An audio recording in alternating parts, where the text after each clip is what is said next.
Robbie Tann, welcome to An Actor Despairs. How are you doing, brother? Ryan, it's good to see you, man. Yeah, Fucking yeah, I'm, good to I'm, see you. I'm, I'm glad to be here, man. I love the podcast. Yeah, Oh, thanks, man. They should have called the yeah. show Billy of Easttown. Dude, I gotta talk to somebody about that, Yeah, man. yeah, yeah, yeah. I'll get on them about Depending that. upon Yeah, what happens, maybe yeah. season two. Right, we'll see. We'll see. We'll Spin-off. see. Yeah, but Yeah. dude, man, you're crushing the game, dude. You Shades of Blue, The Deuce, Limitless. I mean, dude, your roster of credits is fantastic, and Thank you, man. especially man, you've been in some shows that you know I've spoken with a lot of actors that have had success in procedurals in the show, and bringing truth to that dialogue. We'll dig into it, but you teach a class, and I think you give a procedural at one point, but it's just Yeah. such different dialogue, and I have so much respect for actors that can like Jeremy Sisto was on the show, and he's on FBI, and he's talking, he's been working forever, and it's just you're great at that, man, and you're a Thank real you, man. character actor, bro. So I got a chance to take a class with you and get to know you a little bit, but I'm excited to get to know you better. Thank you, man. I appreciate that. That means a lot. Yeah, those procedural stuff, like, yeah, I mean, I definitely struggled with those for so long. So it means a lot for you to say that, because like Yeah. it's something I feel like I've kind of put my mind to, like, and so yeah, that means a lot, man. Really. Oh, that's amazing, man. But dude, before we dig in, let's start at the beginning. You grew up in Texas?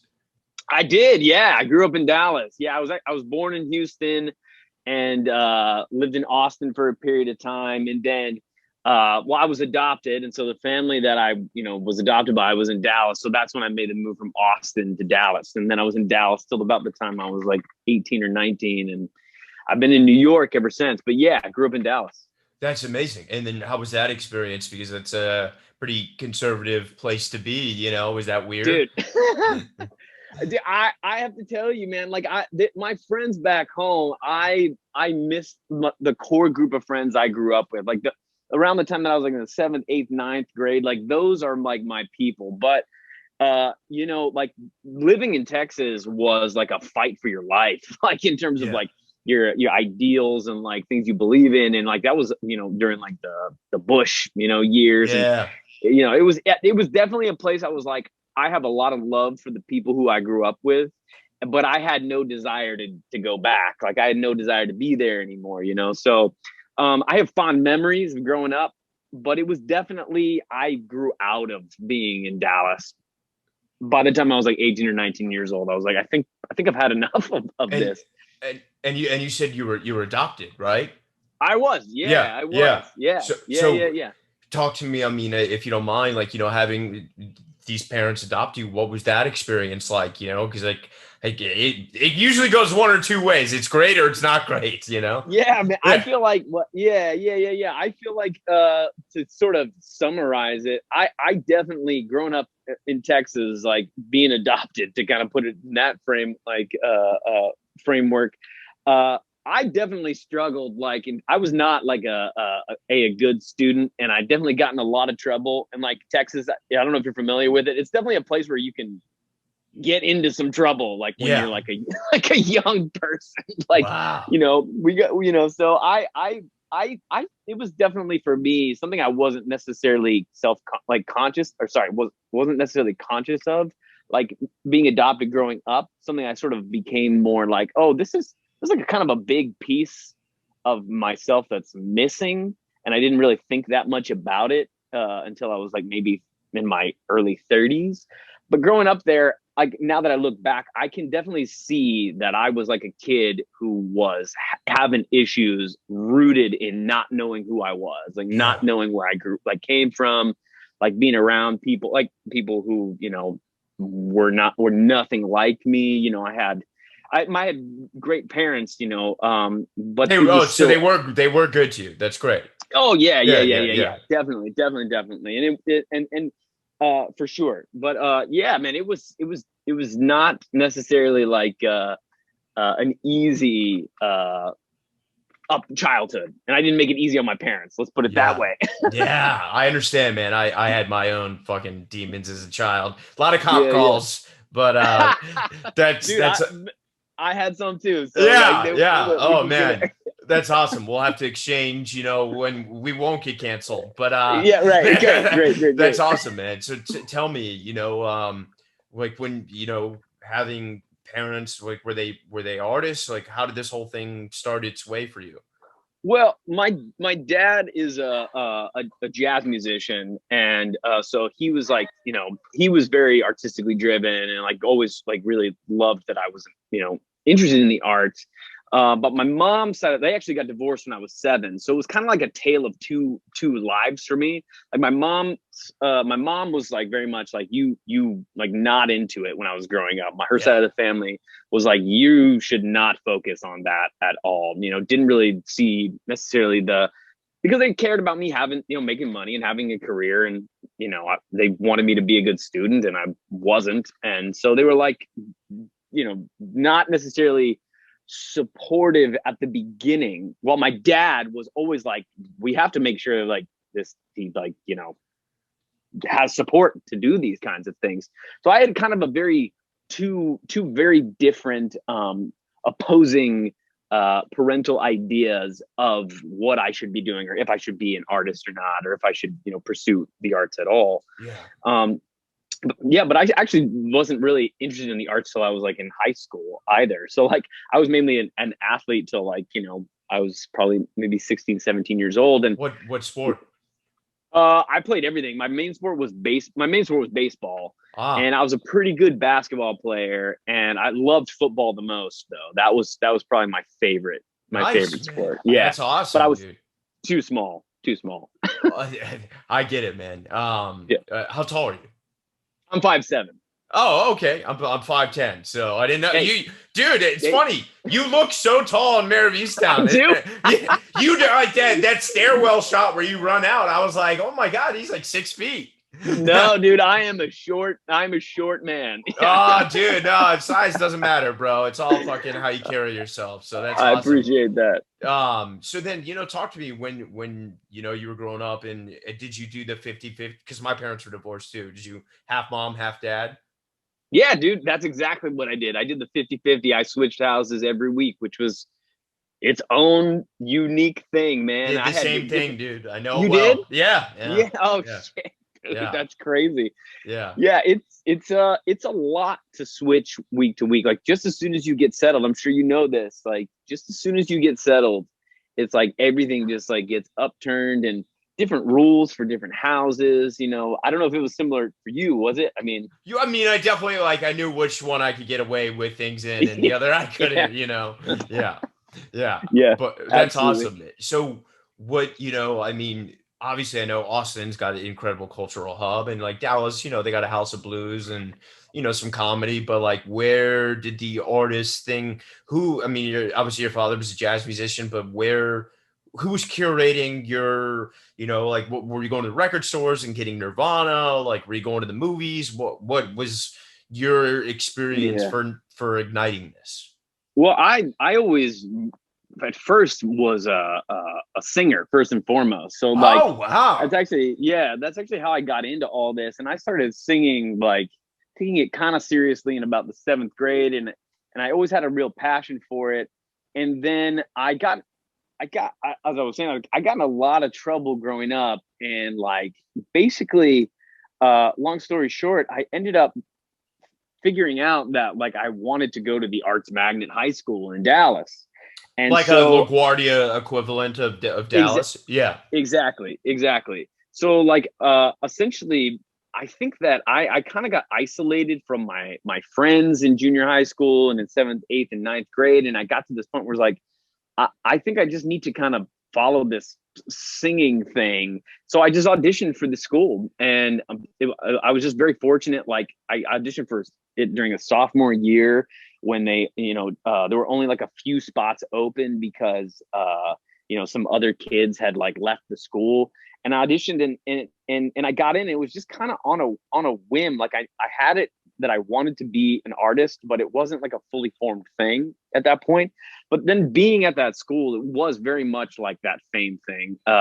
it was just such a diverse group of people in terms of like economic and socioeconomical and racially Yeah. and like creatively. It was like surrounded by visual artists and dancers and actors. That was like the moment where I was like, I felt like I found my place. I was Yeah. like, I didn't know that that's where I belonged, but it's like I had kind of somehow gotten myself in the right place. And then it was a big flip. Like I stopped getting in trouble. Like I stopped like Wow. kind of, yeah, it was. And so that for me was like getting into that school was kind of the big shift in my life in that You way. found your purpose and a reason to focus, that's what we all need, man. That's awesome. Exactly. When you got there, were you already interested into acting, or did that begin to happen there? That happened there. Like I was not interested in acting at all when I got there. And then I started to do some of the musicals. And that, like, I did Into the Woods, and then we did this weird musical called The Boyfriend. And through those two experiences, I just got the bug, and I was just hooked after that. And it just felt like singing was something I loved to do. But acting was kind of like this perfect amalgamation of, examining human behavior and like Yeah. philosophy and just all the stuff that you could kind of think about and talk about and explore in acting. Like that really came together in through being at that school for sure, like Yeah. being exposed to it in that way. That's amazing. I don't know how old you are. I'm 31, but I don't know if while you were there was like Tarantino, Linklater, and with Rodriguez, were they doing the thing there? Because like Austin had kind of that moment of being a film hub. Like, were you ever pursuing auditions there? Wes Anderson obviously as well, and No, man, I didn't really I didn't really get in even to like TV and film kind of stuff till even I was like out of like college. oh I wow, honestly didn't even I for a long time I was like my stepdad would make fun of me about this, but like I like was like I'm a serious actor. I just want to do theater, yeah. and he was like you should maybe stop being like so stuffy about this theater thing and like think about doing some like TV and film. So no, that kind of stuff wasn't really on my radar when I Oh, was so you growing up. weren't even in because like so many, obviously the LaGuardia is different, but so many of those kids are trying to get agents. I didn't know if you were trying to get like a Texas rep while in high school. No, man, I was not at that point. I was so new to it too, and I have to be honest, I was not very good when I started out. It was like that wasn't even in my mind because I was so. It's taken me a long time to learn how to do it, frankly. And at that point, I really was just it was just I loved to do it. I wouldn't have necessarily even felt confident enough to go out and even try to start pursuing it in that way. Wow. And so while you were at high school, did you start to realize like, wow, this is the thing. Like this is what I'm interested in. Theater at first, was that kind of that, that inner voice where you're like, this is my calling. Did that happen or did that not happen until college? That really happened, I think, somewhere probably between high school and college. Yeah, I mean, I just knew that I'd fallen in love with it, but I didn't necessarily know at that point that it was like gonna be my life. You know what I Yeah. mean? Yeah, totally. Were you like, with your parents, one being kind of more rational and the other being arts driven, like, did you have to find a middle ground college or did you do like I went to NYU Tisch, like what did you do? Did you want to go to an acting school or did you just want to do something where you could have a backup and do a little theater? Yeah, man. Like I think that well, originally my plan was to go to school for musical theater. That was Oh, like so my you that was still wow. So even after yeah high school, so New York and yeah. like Broadway was the goal. Yeah, dude. Yeah, exactly. So like when I had an interest in acting, like being an actor, singer, but still with a musical theater focus. And I auditioned for one school. I auditioned for CCM, which was like the best school in the country for musical theater. Didn't get into the musical theater program and got into the drama department. And I was like, so devastated at the time Yeah. that and it just was, it just hurt so bad. I didn't go. I didn't go to Wow. CCM. And, and then what ended up happening is I ended up doing our high school was unique in the sense that it had a showcase for colleges, similar to like how colleges have showcase for agents. Yeah. And the school that I ended up going to out in Long Island, which was called CW Post at the time, was a school that several of the acting students at my high school were going to, and a few of them that I really respected and liked. But it was kind of a, I don't know, it wasn't a very well thought out decision. Like Yeah. I didn't take my college like choices and application shit. Like, again, I was still, I knew I loved it, but I didn't have clarity on necessarily what I wanted to do. So I just kind of ended up there by chance, because they saw me at the school and they offered me to come there. And I was like, why the hell not? Why not? And where on Long Island is that? It's in Brookville, New York. It's like probably about like 45 minutes outside of the city. Cool. So you moved to Long Island, obviously not New York first, right? Exactly. And how was your college experience?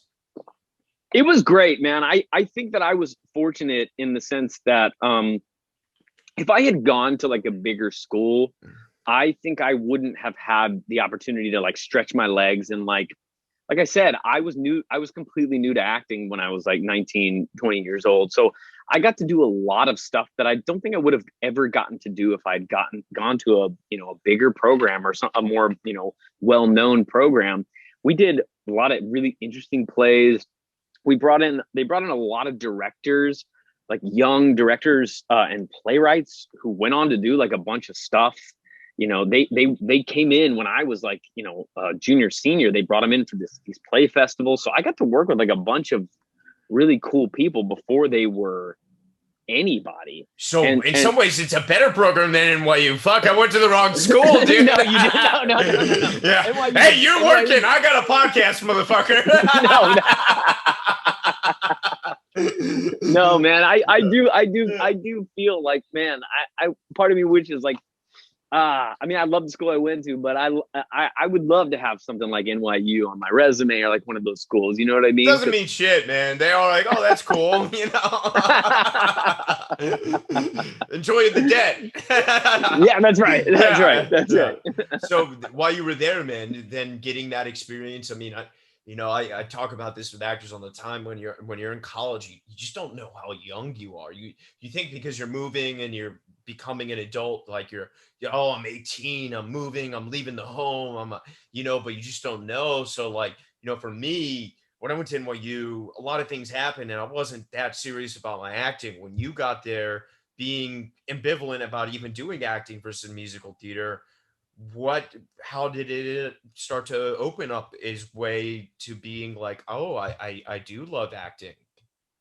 I just had some great teachers who like got me thinking about it in like a deeply conceptual way. Like the program out there, like I had a couple really, really great teachers who like just were like, this is not just you get nothing, like kind of clowning around. Like this is, they just took it very seriously, and they opened my mind to all these different ways of thinking about it. And it just clicked. I don't know. There were a couple teachers I had who talked about, I had like a directing class where they talked about like, ways in which you could possibly start to think about conceptually staging shows. And that really got me like going, holy shit. And then just thinking about plays and plays and theater on this like whole other level. I don't know. It's something just clicked, and it just fit. And I was like, this just makes sense to me. I feel like I speak this language, in terms of like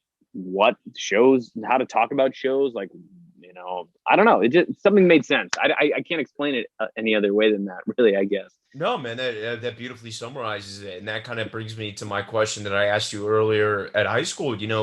With New York being so close in proximity, did you ever, as you started to love it more, have the inclination to like, maybe I could get some auditions while I'm here? Or did that not enter your mind? Yeah, I didn't start doing that until like maybe my senior year, but that was because I had a couple of professors who I knew who had like small little theater companies in the city. So I didn't start doing the audition thing till after I was done. And again, I just didn't know anything about it. And at that point I was really just focused on getting better and getting good. I didn't know anything really about it. You know, a lot of Yeah. schools, they don't really talk about the industry in that No, way. not at all. So They're I like, don't think you're lucky to yeah. be here. Go be somebody. You're like, Yeah, what? Yeah, exactly. yeah. Exactly. It's going to So, be hard. And then you just go out there and tail between your legs. you mentioned they had theater companies, but was there a showcase built in for you guys, or?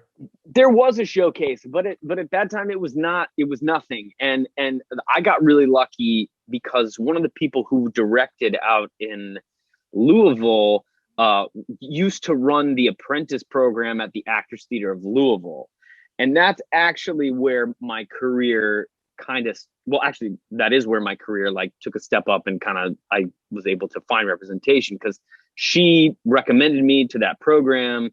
And then I got into the program and then I spent a year there and they do a showcase that's actually incredible where they have the Humana Festival, which I don't know if you're familiar with Humana. You know, it's like this big, huge theater festival. You know, every single year they have like 7 new plays, Wow. and they brought we raised money all year long, and we actually brought down I think like 10 to 15 industry professionals and had them come down there for a weekend and spend time with us and see our Wow, that's showcase. incredible, man. Yeah, dude, without that, I would never have without that, I would never have had a career. I mean, at least it would have taken me a lot longer to have one, but that was definitely the thing that set me and like I got an agent out of that and that sort of helped The me take agent you're off. still with, or no?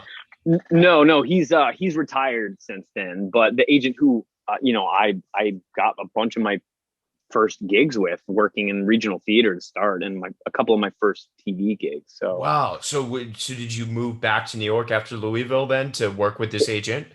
exactly, And exactly. you were doing because obviously you got your equity card doing like repertory theater there. Yep, And so he was able to submit you for like some radical theater auditions and some co-star guest star stuff. exactly. And Yeah. and were you just open to, I'll take whatever comes, or were you trying to do film and TV, or just like you just wanted to work? Dude, I just wanted to work, and the door that was open for me immediately was regional theater. So I probably worked in regional theater exclusively for about 5 years. I was barely in New York, and again, that was a great way. I learned how to act and get better even in the regions, and that was kind of the beautiful thing about it. I got to do these plays, and the stakes were high, but at the end of the day, I wasn't gonna, my career wasn't gonna end if the production was bad. So Yeah. I got professional experience and I learned a lot. Um, and then ultimately I looked around at, some of the people, who I really admired and respected, who were maybe a little bit older than I was. And I was like, they're just making an effort to stay in New York Yeah. and gut it out in that way. And I had to say to myself, there's work out in the regions, but I really realized I want to do TV and film. So I've got to stop going out of town. And that's when I don't think I've done a regional show in 6 years since Wow. then. That's Yeah. incredible, man. And so then what year did that bring you back to New York to focus on film and TV? That was about the end of 2015. No, the beginning of 2015. Yeah. Okay, awesome. So that was a great time, Mr. Robot Black. I mean, some are still going, the Deuce, you know what I mean? So Yep. when you came back then, because I'm, doing the co-star guest star circuit myself now, so much of that, unfortunately, as all viewers listening that are actors know, sadly, and maybe beneficially, depending upon how you look at it, we're in a self-tape world. But usually when you got to go to auditions, it was a chance for casting people to finally just get to know you, even if it was for 5 seconds. So when you came back, were you just doing a lot of auditions and getting to meet people, or did they already kind of know who you were from either Long Island or this agent? Yeah, All right, man. that's That a that Long question. Sorry. No, it's a good question. A really good question. Yeah, I think like there were casting directors like you talk about Boardwalk Empire, which is a show I actually auditioned for like probably 3 or 4 times, and I swear it probably Meredith took, Tucker, right? yeah, Yeah. yeah, and it probably I think I probably auditioned for that show maybe once or her maybe like once a year. And I swear it took her about 3 or 4 times to start remembering me, which was a good thing. Like, Yeah. it was like I had to kind of like, it took time for like to make an impact on casting directors, and it took time like for them to really start remembering me and like being like, oh yeah, you've been in here before. Like I remember you. Okay, so now you're starting to like take my notes. Maybe now you're getting the hang of this a little bit. And that was universal. I mean, like I definitely was not a person who came in and just like blew people away immediately. It took me time to build that sort of awareness from casting directors. And even now I still, 6 years after the one we're talking about, I still feel like I'm doing that. It's just repetition and people seeing consistency over and over again, and then they start to go, oh yeah, you've been in here a bunch of times and you're always prepared, and okay, I think you're getting the hang of this. You know what I mean? Does that make sense? 100%, man. I'm in the same boat right now, man. That's awesome. So how long was it until you booked your first co-star or guest star between coming back in 2015 before you got the first line, or whatever it was? Yeah, I mean the first like I think like 2015, it was probably about a year or so from when I like decided I'm gonna stay in New York. And I think that the first guest star I got was probably about a year and a half after that. And it was like a one scene guest star spot on Elementary, which is like, Mark Sachs, God bless him. Like the guy just, when he's one of those ones, like you just go in and you do a good job. And by good job, I mean like you're prepared, you take it seriously, and he will just keep bringing you in and keep like trying to gut it out for you and like try to find something for you over time, So but that took about a year and a half after I decided to come back, and that's with like probably 2 or 3 years of me auditioning intermittently before that, because when I was in town, I'd go in and audition, but that was way more sporadic since I was gone so much. And because of the gigs that you had at the regional theaters, were you even doing self-tapes, or you couldn't because it was conflicting with the productions? No, so it's funny, self-tapes, I don't even remember them being like a thing for TV and film back then. Wow. Like I felt like if you were out of town, you were out of town. Like yeah, I know how that goes, man. That's so funny. That's amazing though. Yeah. That's great though, man. And so then when you were doing that year and a half, like if you don't mind, because so much of this is about the journey, what were you doing survival wise? Dude, I worked at a hotel. I was a bellman. Can you shout out which one? The Marcel at Gramercy. Oh, nice. I know it. Yeah. You do? Yeah. Yeah, man. I used to be the bellman there. And then, I've done stuff like I've worked in like, real estate administration. Like that's like doing administrative work like for real estate agent and stuff like that. So I'm very much like an odd job kind of person. So you didn't have to do hospitality. No, I did being a bellman. It was like I didn't have to. I guess that is yeah. But not really, because it's just I stood on my feet, opened the door for 8 hours. So like I didn't have to do like a lot of like I'd service like kind of stuff, balancing drinks and not spilling them on rich people. Yeah, exactly. That's awesome, man. So I mean, how about that? Was that even a cool networking experience? Because like Gramercy's Gramercy, man. Did you meet anyone cool?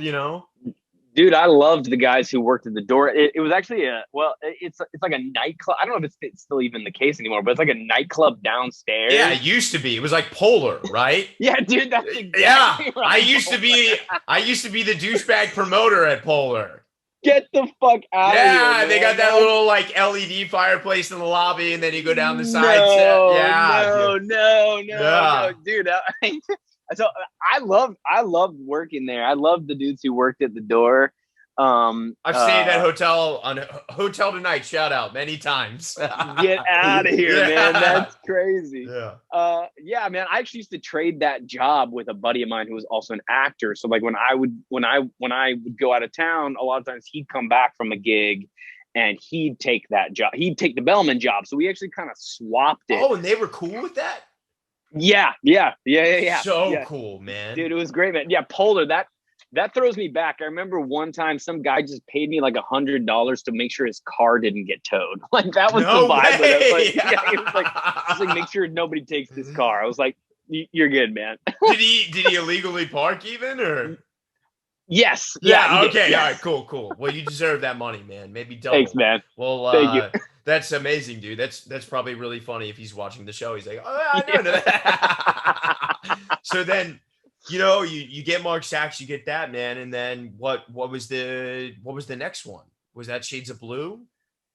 Shades of Blue was, I think, right around that time as well. And yeah, that was a really fun one because like it was the first episode of the whole show. It was like the pilot, and so I got to go to like a table read and like with the whole cast and stuff. That was like the last time they had really big movie stars on like J-Lo and Ray Liotta on network television. I know. Yeah, that was definitely mind blowing. Like I had a blast on that one. There was just so much build up for it because it was like the first episode of it.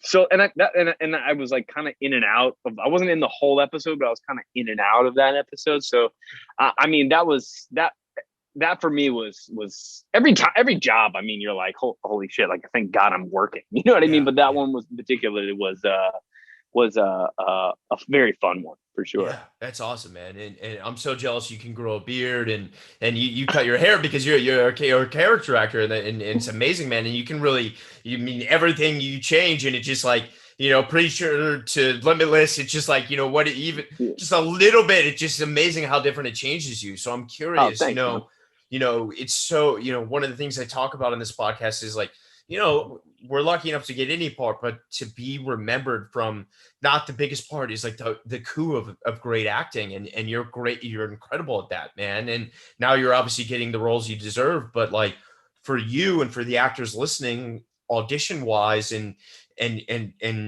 building a character, even though when it may be a co-star or guest star, like what was your process like, or is it like, or?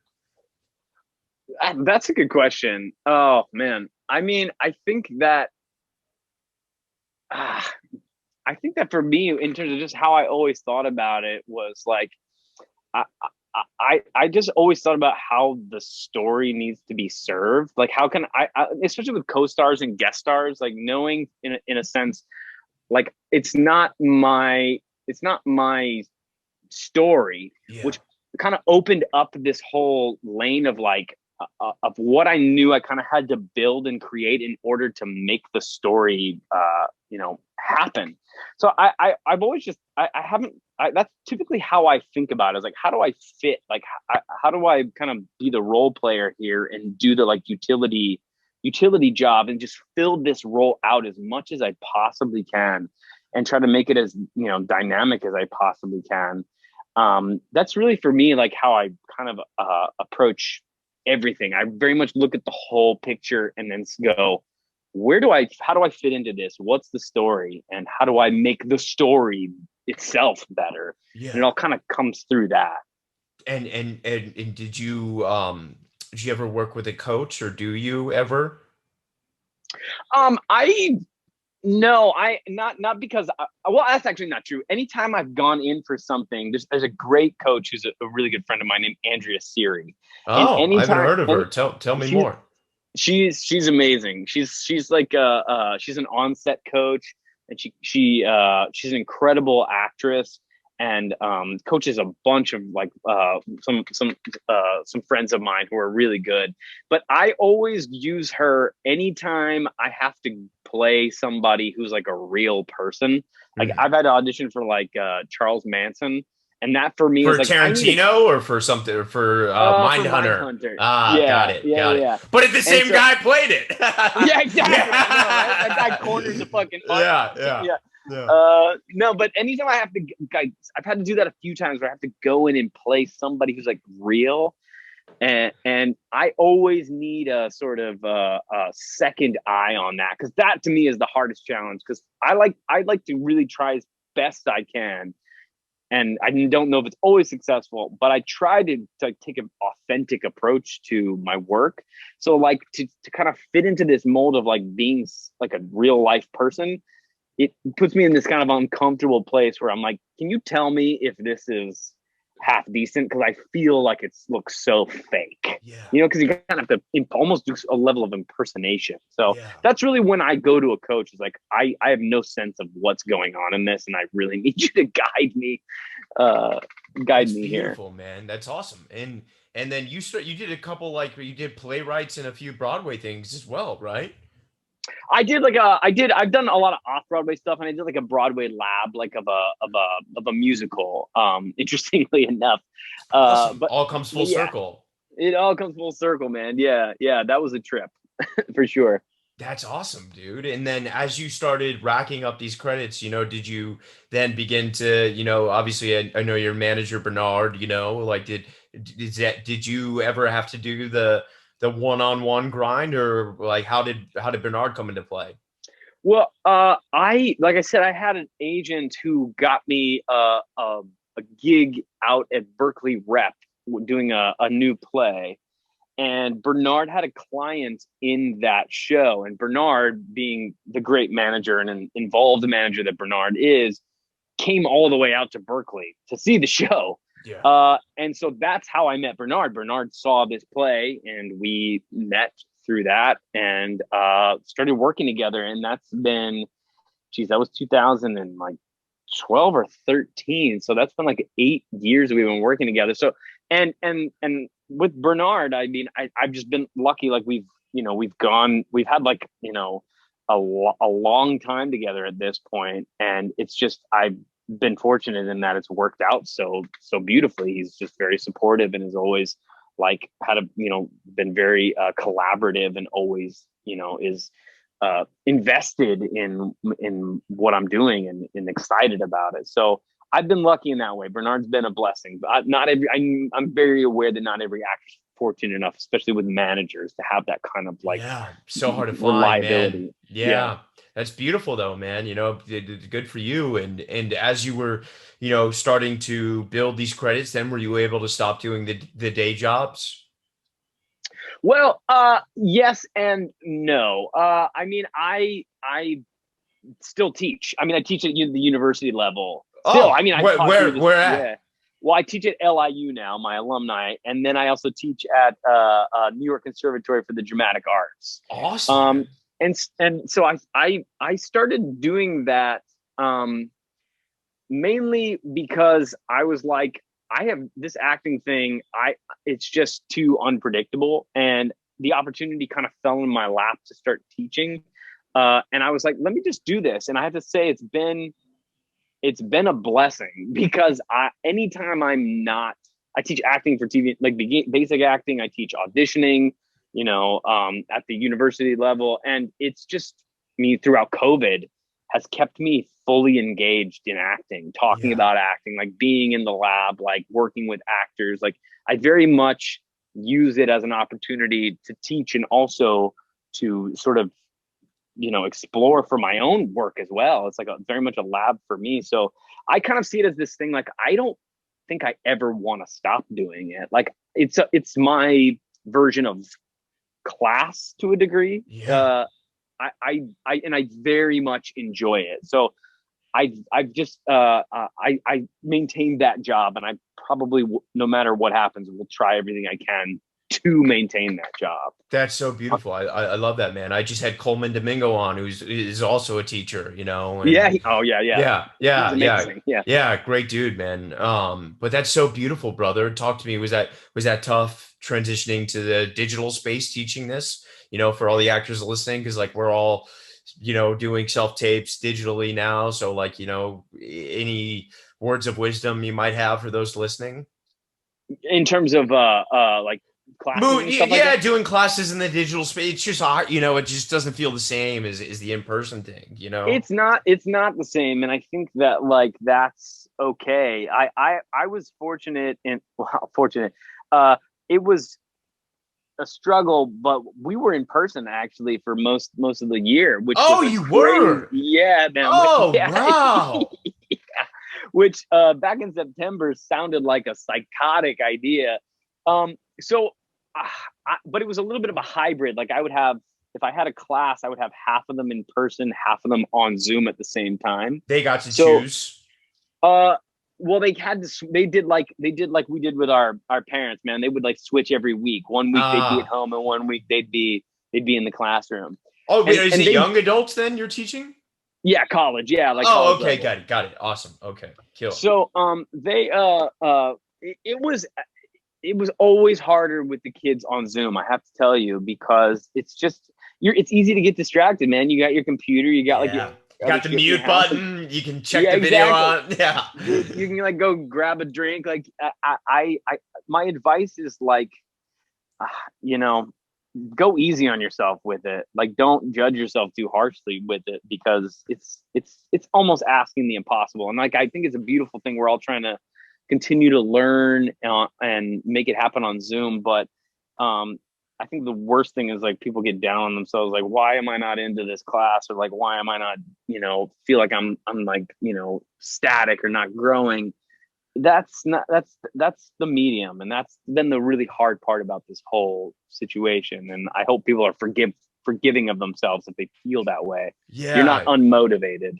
Yeah, exactly, man. It's so beautifully put, and thank you for sharing that. And that's awesome. So, man, as you built this incredible roster of credits, talk to me. We're skipping a little bit, but how did Mare of Easttown come your way? Obviously, A.V. Kaufman, incredible casting director. Was that a project you obviously follow the trades and were aware of and sought out, or did it just come your way? Talk to me about the journey of that.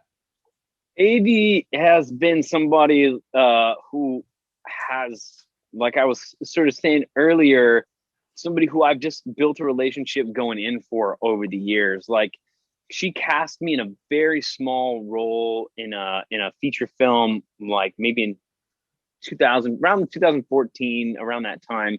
And then it was like probably a few years between when I, booked with her, maybe like a very tiny little role in another movie.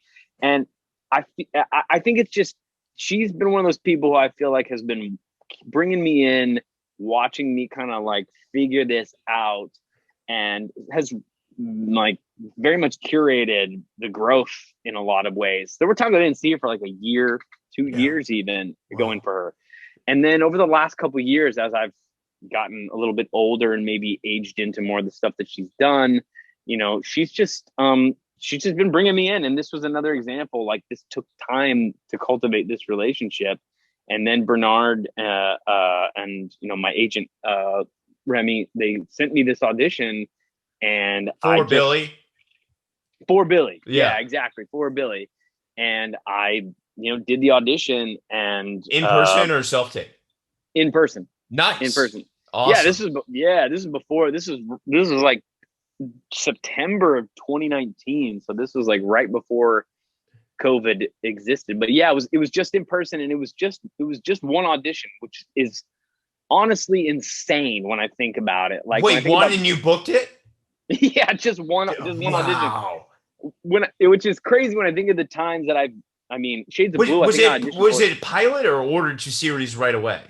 It was ordered to series right away. Oh wow! What a huge win, dude! Wow. It's a weird thing where sometimes it goes that way, because I'm telling you, like Shades of Blue, I auditioned for it like 4 times, and I've auditioned for stuff so many more times that it just like, and then didn't get it. You know what I mean? So it was kind of shocking. But I think a big part of it was like Joe Tippett, who plays my brother, I think was cast ahead of me. Yeah. So I think that kind of narrowed the field of like who could play this guy's brother, because they had a lookalike. Exactly. Yeah. So that I think helped. Like, if Joe hadn't have been cast, I have no idea if I would have actually been cast. Like he was the piece that came into place first, Did you and know then him beforehand?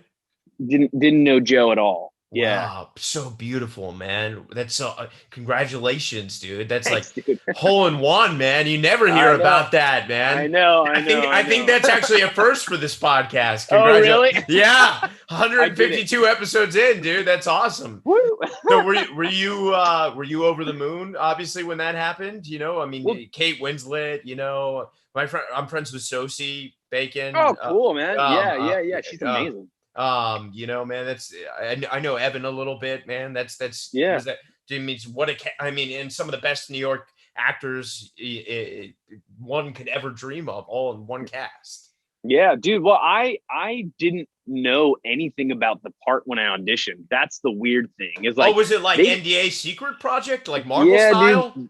They gave me a different scene. They gave me Oh, one fake Billy scene to read. sides. Yeah, and they gave me one side from a different character in the show. And so when I got the script for the first time, I only got I got up to episode 6, and so I read it for the first time, being like, I didn't know what I was, dude. I seriously was like, I might honestly just be like in the background, like, hey, Mare, like, can Yeah. I grab you like a cup of coffee here? You know what I mean? The whole time. Yeah. So when I read it for the first time after I'd gotten the part, I was like, oh shit, like this, like I'm in the show, like, So Yeah. it was shocking in that way too. But yeah, they kept it real tight to close to the chest. I didn't even know what happened in episode 7 till about a month after I got cast. Wow. So yeah. Which aired last night, you know. Oh, it airs tonight, dude. Well, this comes out Oh tomorrow. shit! Edit that out. Edit that out.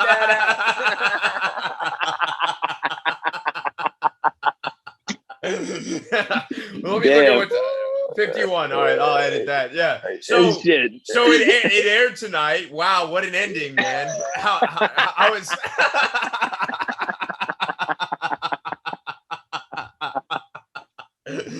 Oh man, love keeping it live here on An Actor Dispense. I might just keep this in, but yeah, all right. So I record Keep it, early. man. Yeah. That's awesome, dude. So it obviously it's going to be incredible, and the world is very excited, man. And 6 was, I mean, we learned a lot about you, man, and heavy episode, and talk to me about. It's you're so lucky sometimes to get the scripts beforehand, and knowing Billy's journey when he found out you were playing him. Did you start to really do the work and figure it out, like, because I imagine you guys probably didn't shoot in order, obviously, right? We didn't, no. And the thing about it with this one in particular is what was new to me in terms of being at this level was like, you don't really get rehearsal. You don't get to really talk to the creative team, like, ever. And this was completely different. Like I went to Philly like in October. We were set to start shooting in November, and it was just me and a few, like maybe 2 or 3 of the other cast members, including Kate. And we just went down to Philly and like spent a day just talking about these characters and talking about the show specifically and like our specific track. And that was a different thing for me because I was so used to being out in the dark, like coming in for a day, being like, I hope I kind of do this right. Like, Yeah. maybe is this what you guys want? So Was that over? I mean, obviously, I know you worked with Ray Liotta and so many other, so many other legends, but working with Kate, was that gnarly? Having that experience. I mean, obviously, dude, she is so next level in terms of, I mean, everything. I mean, it's you meet some people and you just are like, you were. I've seen her work obviously throughout the years, and I've always thought she was brilliant. And then you meet people, and you're like, I see why you're brilliant. Like it's not just it's not just like accident. It's not just like by chance.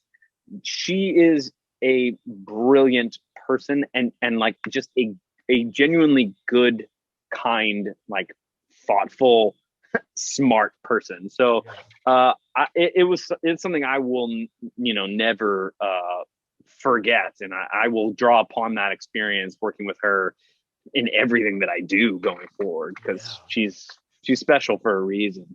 And did you guys get to rehearse or at least do reads? Yeah, Oh, yeah. awesome. Yeah, we talked a lot about, like, she was always down for that. And that's one of the things that is, I think, unique about her. She wants to talk about it. Yeah, She because had a she's a big old movie star binder. and an Yeah, actress, and you never get both. You know what I mean? exactly, Yeah.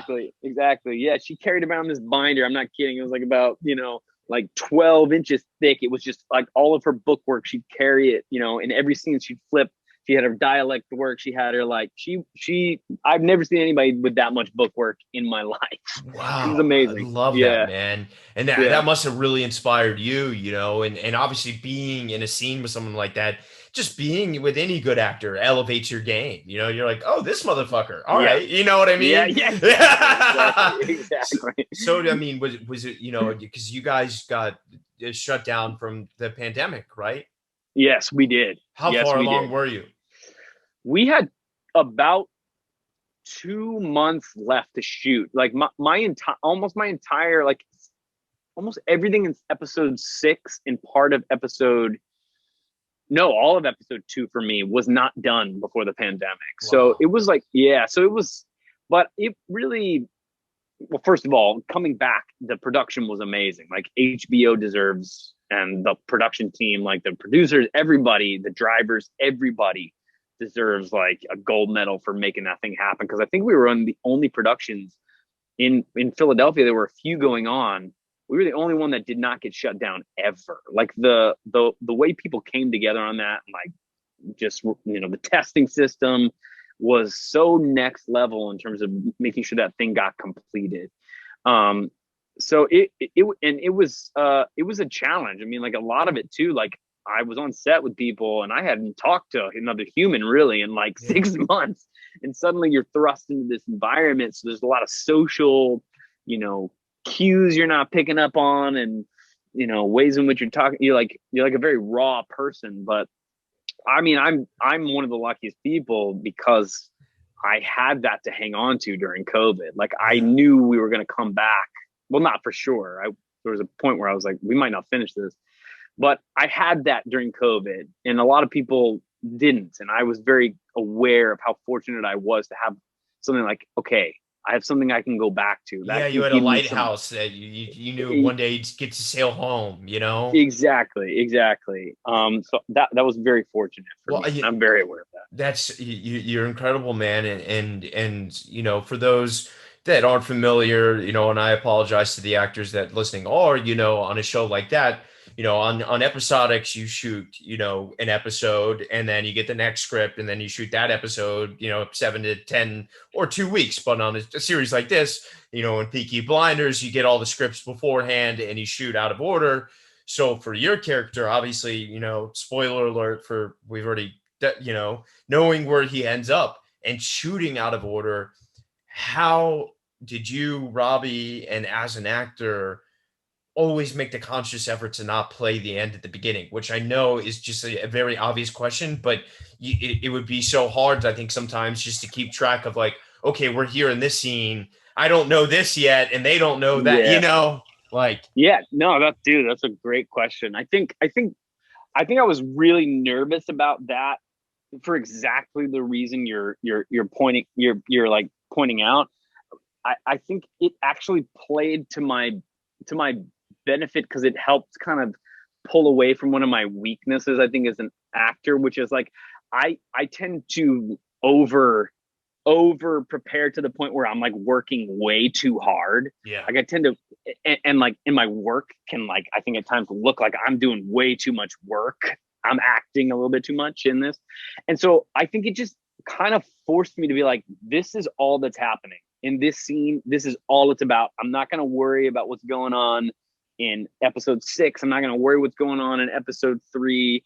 Whatever moment this moment is, like, that's all that matters. I'm not going to worry about playing anything else. And in some senses, it forced me to be more present in every scene, yeah, because I just had to be right there. I couldn't hang on to what had just happened in the last scene, or yeah. so that's the best way I can describe how. But it is terrifying. You're like, I hope this makes sense with what I did in Yeah. episode 3. You know what I Totally. mean? And I mean, obviously 6 is such a wild episode for you. Talk to me, coming from the pandemic and all this global darkness. Was it like, kind of serendipitous in a way that you got to use it, like, Yeah, dude. yeah, because he's so alone, you know what I I mean? know, man. Yeah. Yeah, Yeah. yeah. I mean, I look at myself in that episode, and there was not like a lot of makeup on me, and I look like shit. You know what I mean? We all did, dude. I put on 40 pounds, dude. It was Yeah, COVID, man. man. Yeah. Yeah, dude. So I had a lot of that emotional fuel, and also I think too, I had my perspective changed drastically in those 6 months, just about life. I mean, for all of us, it did.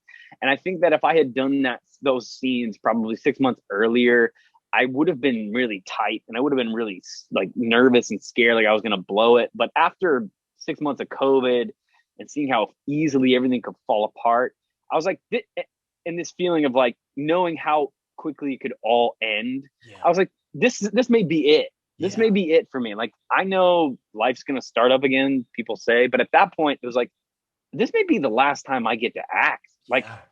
ever. So I kind of was like, whatever. I'm just gonna do my thing and kind of let go of the fear a little bit and enjoy maybe possibly the last time I get a chance to act, because we never know. I mean, even in normal times, that's something I've taken away from this whole thing is like, really don't take anything for granted. Yeah. Like, just don't take it for granted, because we just don't know what the hell's going to happen. Yeah. We really don't. I know, man. Well, talk to me, has it been, because obviously the hardest part about being an actor is like doing the job and letting go, and especially if it's film or TV, it could be a year, 2, 4 years before you see the thing. So like now finally having it in the ether, man, and taking off in the way it has in the zeitgeist, that must be so exciting for you and for all that's to come for your future. I imagine your phone is ringing. My phone, it's definitely like my friends, my family I have heard from, like, and actually people I haven't heard from in years. Like, that's been the most fun part about it, is like there's been a lot of reconnecting with people that I just hadn't talked to in years, and like it's been fun to see people who like we, to loop it back to the beginning of the conversation, like in the 7th, 8th grade, I think looked at me and were like, "You're not gonna do anything." Yeah, like, and now you're yeah. You're killing it. Yeah. So but it's unexpected. Like I said, it's just completely unexpected. I just didn't think it was gonna. So it's surreal. But again, I don't expect or anything to come out of it. I'm not looking at it in that way. Like, this has been fun and it's been great. I've loved every second of it.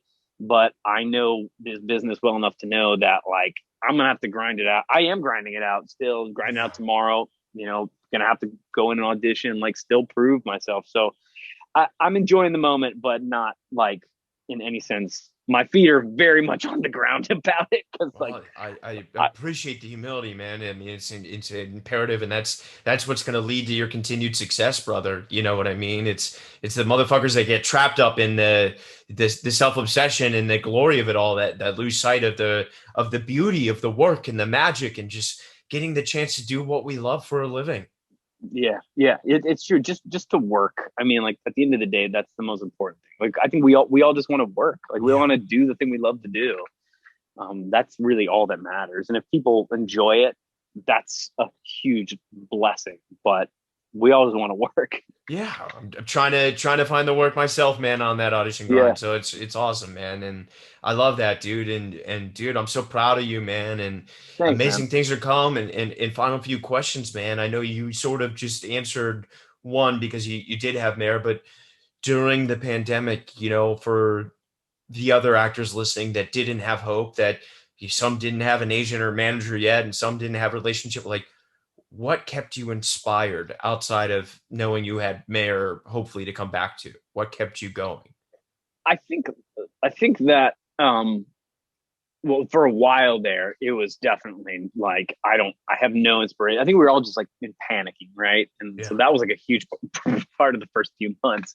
Like I just didn't feel creative. I didn't feel artistic. And I think again, just accepting first of all that that was okay was number one. And once I accepted that that was okay, suddenly I was like, I have inspiration started to come back in the sense like I have a story to tell, you know, whether it's about like who I am, or I just started thinking about like what do I have to say? You know what I Yeah. mean? I just started focusing less on like the things I didn't have control over, like would the industry ever come back? Would I ever act again?